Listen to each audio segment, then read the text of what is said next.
Sa ngalan ng Ama at ng Anak at ng Espiritu Santo. Amen.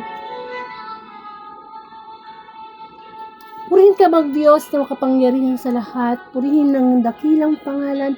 Purihin ka magpakailanman. Ang iyong banal na Espiritu ay aming pinagkakatiwalaan. Aming kinukulan ng aming pag-asa. Kami nagpapasalamat. Nawa sa mga oras na ito, kami yung patawarin sa aming mga pagkukulang, mga pagkakasalang nagawa sa nakalipas na oras.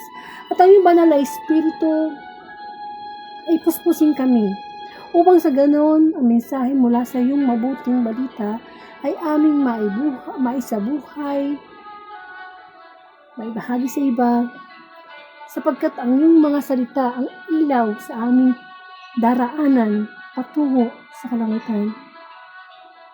Ang iyong bang lingkod ay gamitin mo lamang bilang daluyan ng iyong banal na mensahe. Lahat kami, Lord, ay makasalanan at kailangan namin ng isang Diyos na maggagabay sa amin at magpapaalala sa amin, nangangaral sa amin, upang kami ay makaiwas sa mga tukso na nagdadala sa amin sa pagkakasala. Sa mga oras na ito, Panginoon, patuloy na kumilos sa iyong banal na Espiritu. Kahit kami nasa online, kapuspusan ng iyong banal na Espiritu ang aming tinatawagan. Batid mo ang dinadaanan naming mga bigat na kalooban, mga gumugulo sa aming isip, kung bigyan mo po kami ng kapayapaan, mga bunga ng banal na Espiritu, upang sa ganung Panginoon, habang kami naririto sa mundo, ay para na rin kaming nasa langit sapagkat nararanasan namin ang presensya mo, ang presensya ng iyong kapayapaan, ang presensya ng iyong pag-ibig, ang presensya ng iyong pag-asa. Patuloy kang kumilos sa mga darating pang minuto. Ikaw ang maitaas at mabigyan ng karangalan, kapurihan sa Facebook Live na ito.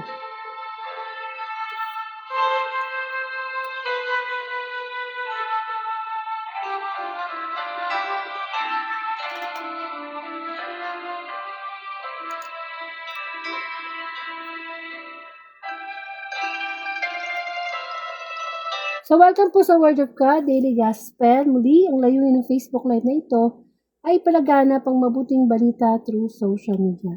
Kamukha po ng sinabi ng Panginoon, hindi lamang sa tinapay nabubuhay ang tao, kundi sa bawat salitang namumutawi mula sa bibig ng Diyos.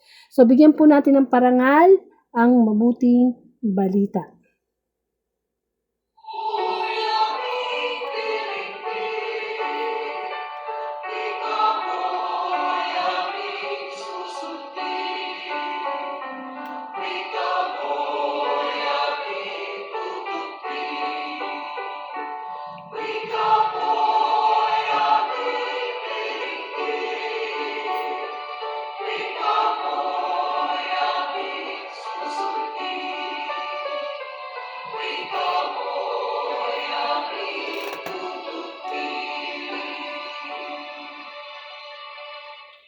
Ang mabuting balita ayon kay San Mateo. Puri sa iyo, Panginoon.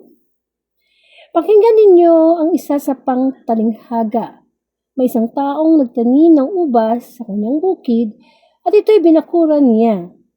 Uwasi roon ang pisaan ng ubas at nagtayo ng isang mataas na bantayan. Katapos, kanyang iniwan sa mga kasama ang ubasan at siya nagtungo sa ibang lupain. Nang dumating na ang panahon ng pitasan, pinapunta na may-ari ng ubasan ang kanyang mga alipin upang kunin sa mga kasama ang kanyang kaparte. Ngunit sinunggaban ng mga kasama ang mga alipin. Binugbog nila ang isa, pinatay ang ikalawa, at pinato naman ang ikatlo. Pinupunta uli ng may-ari ang mas maraming alipin, at gayon din ang ginawa ng mga kasama sa mga taong ito. Sa kahuli-huli ay pinapunta niya ang kanyang anak na lalaki. Igagalang nila ang aking anak, wika niya sa sarili.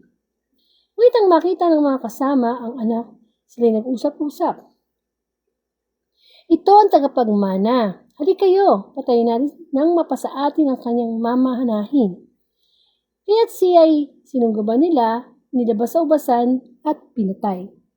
Pagkabalik ng may-ari ng ubasan, Ano kaya ang gagawin niya sa mga kasamahang iyon? Sumagot sila, lilipulin niya ang mga buhong na iyon at pag-aalagaan ang ubasan sa ibang kasama na magbibigay sa kanya ng kaparte sa panahon ng pamimitas. Tinanong sila ni Jesus, di ba ninyo nababasa ang talatang ito sa kasulatan?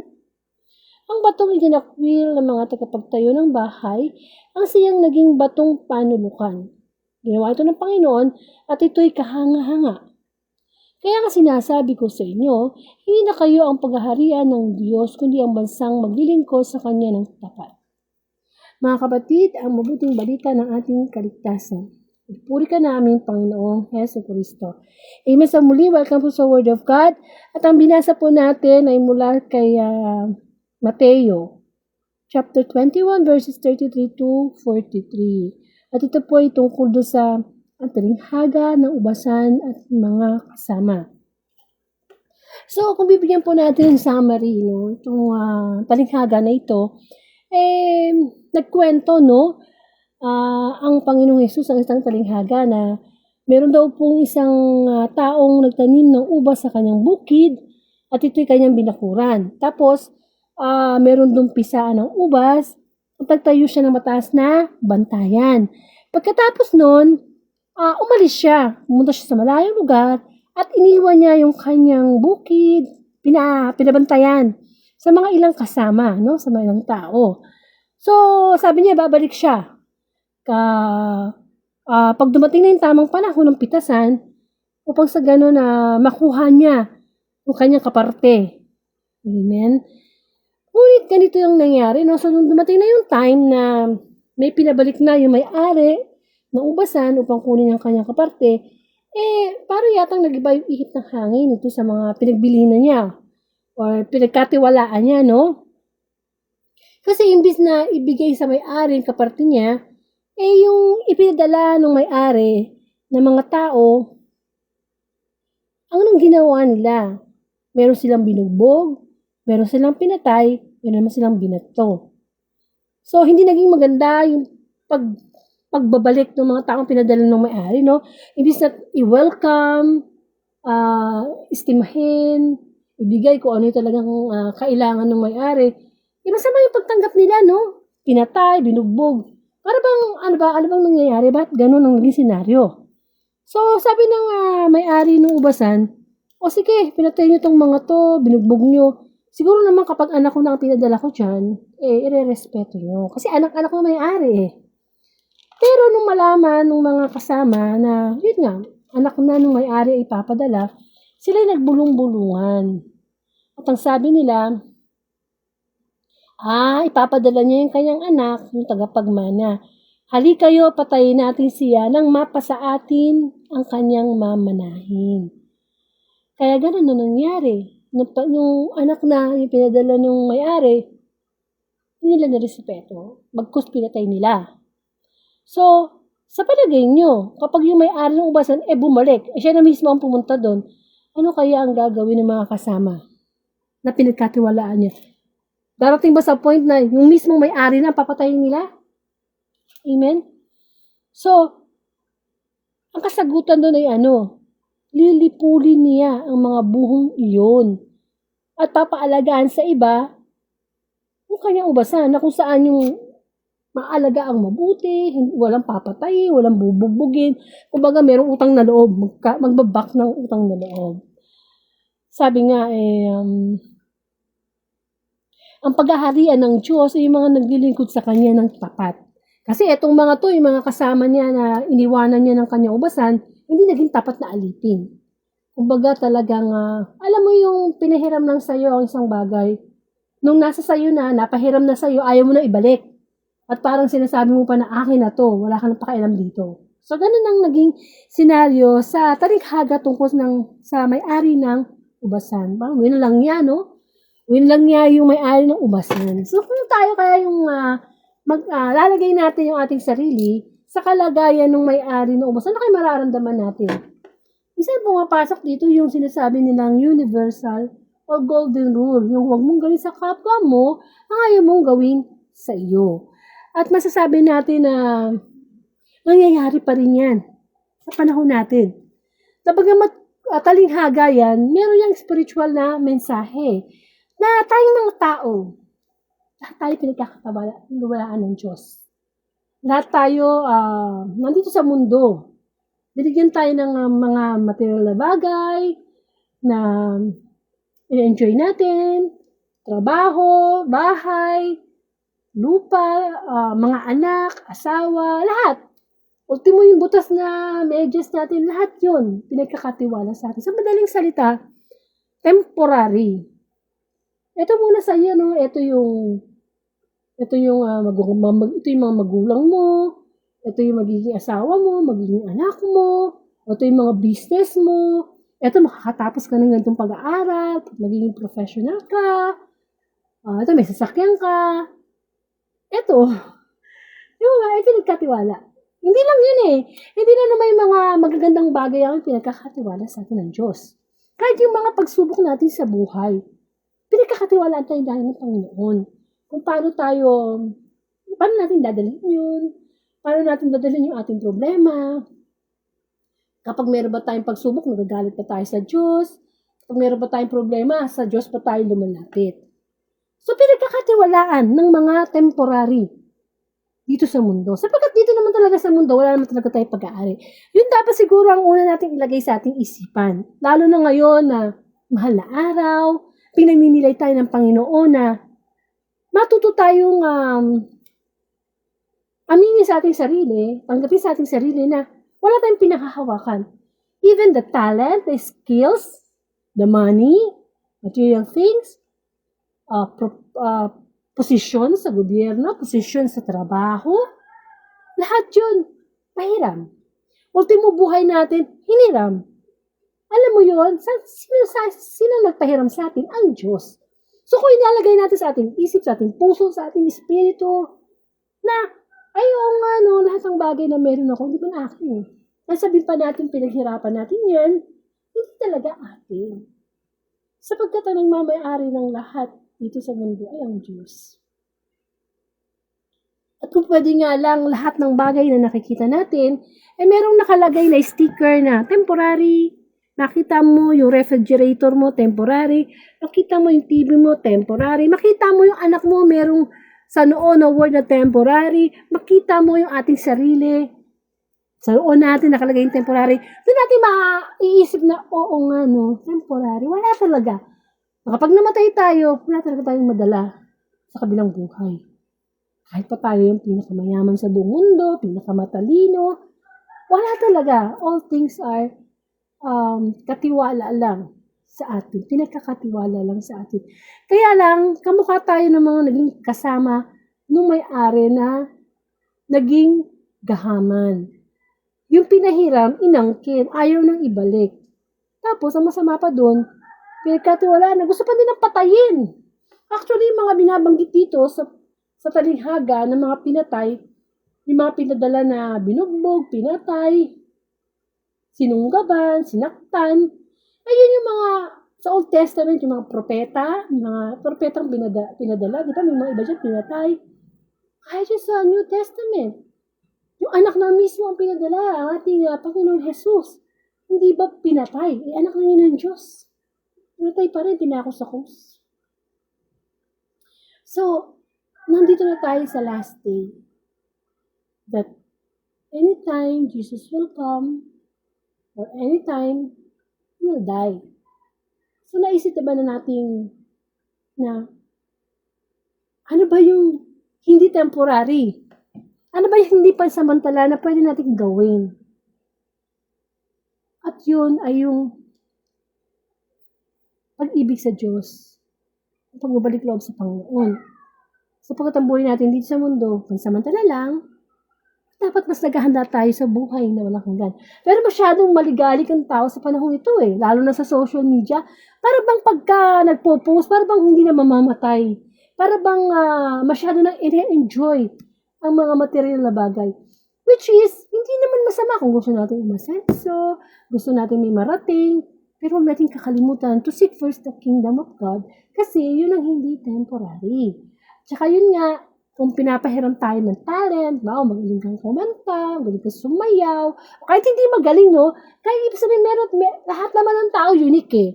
Meron binigay sa atin ng Panginoon, pero ginagamit natin to glorify God. Kahit temporary lang yung biyaya na sa atin na yan, halimbawa, mayaman ka, na-bless ka sa money, so use the money to glorify God. Kasi temporary lang yung pera na yun eh. Meron ba namang pagpatay ka na, alangan yung mga account mo, ilagay sa katabi sa loob ng ataol mo. Hindi naman gano'n, no? At hindi lang basta temporary ang buhay. At hindi lang basta pinapahiram ang buhay.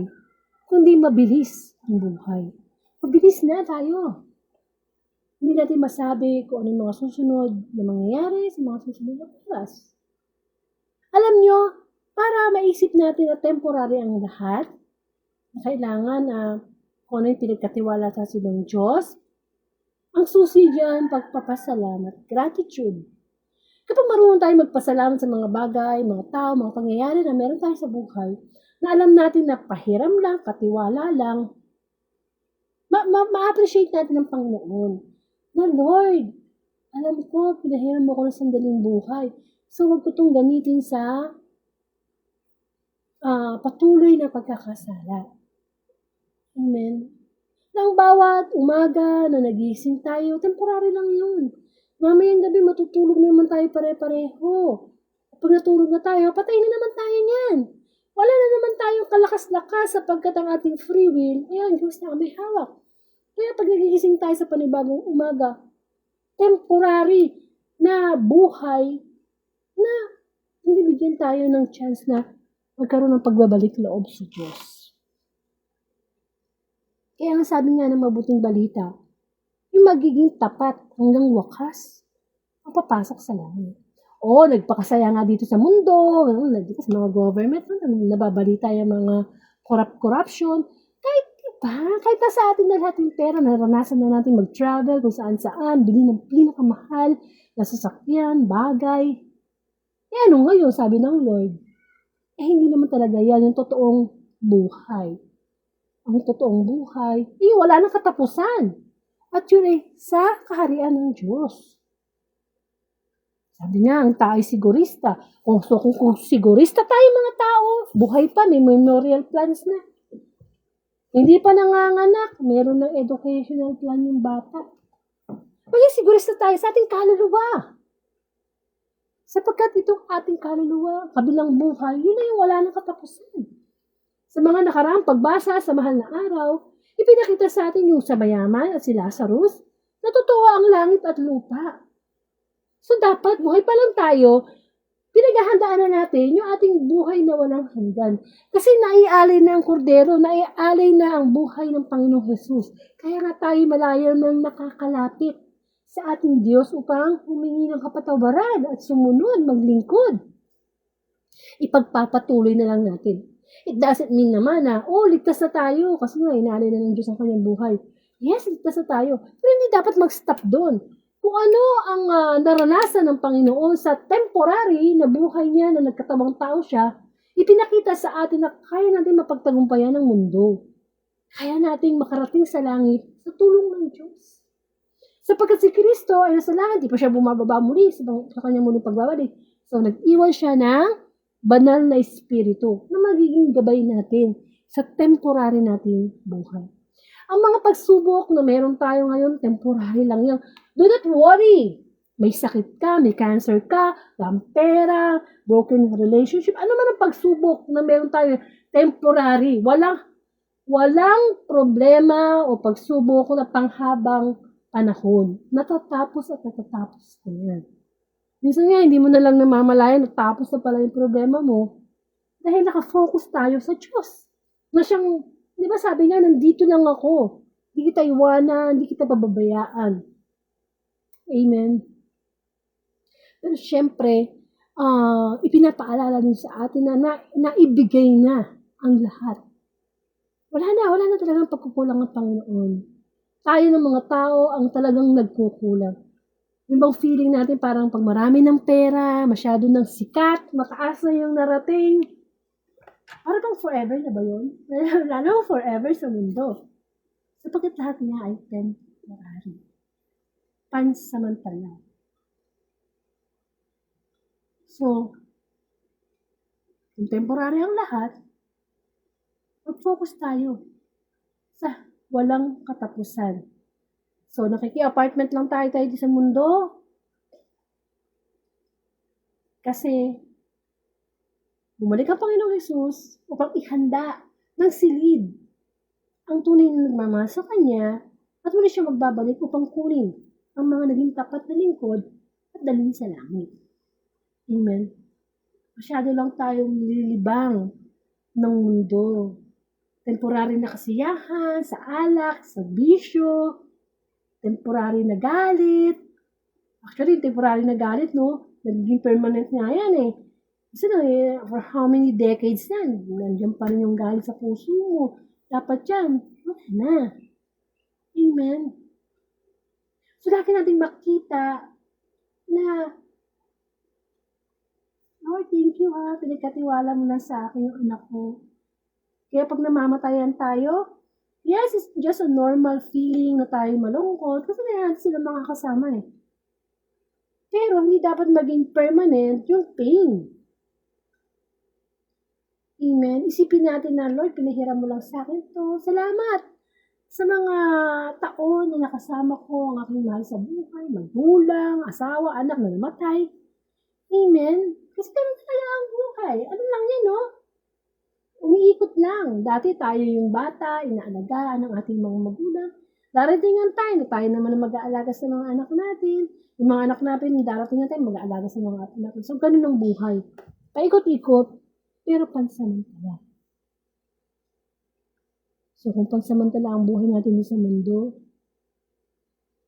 pag tayo'y kinuha ni Lord, lumigit na yung mga mata natin, napapagising natin, no? Nandun na tayo sa permanent. Yung wala nang katapusan, yung buhay na walang hanggan. At yun ang gustong ipanilay sa atin ng Diyos, na nakakalimutan natin yung mga bagay na natin pinapahalagan. Dapat binigyan tayo ng ganito. Diba, katawang lupa lang natin eh. Baby tayo, ang lusog-lusog natin. Ang tumanda na tayo, punong-puno tayo ng sakit kasi pinabayaan natin ang ating kalusugan.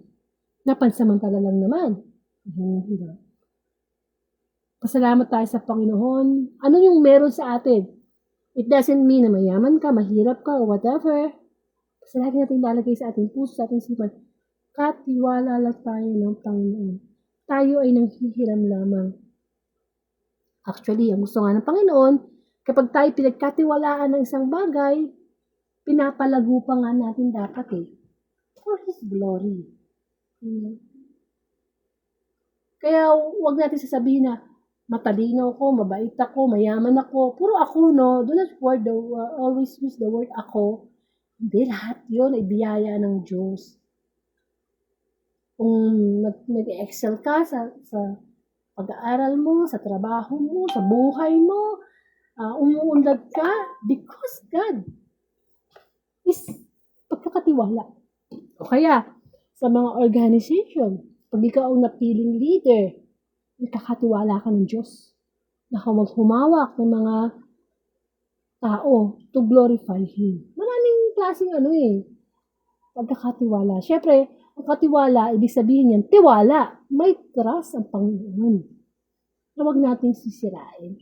Kasi darating ang panahon, naharap tayo lahat sa paghusga at sasabihin sa atin ng tagahusga, ikaw, tapat kong katiwala.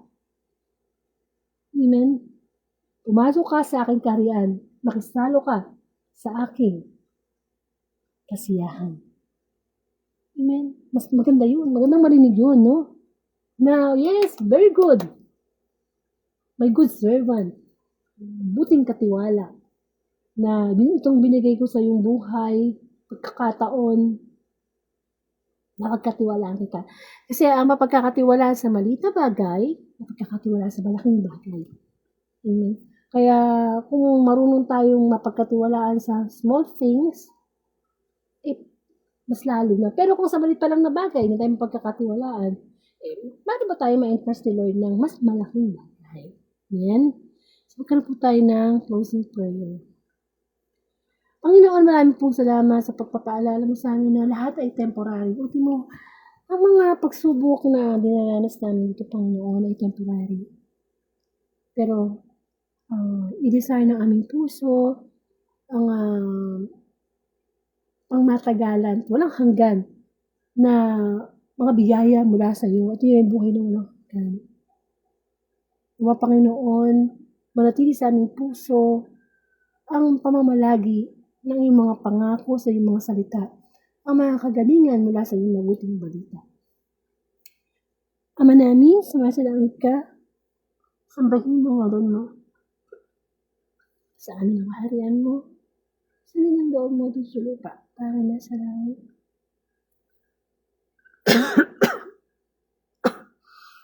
Kaya mo kami ng aming kakanin sa araw-araw, at patawarin mo kami sa aming mga sala, para nang pagpapatawin namin sa nagkakasala sa amin.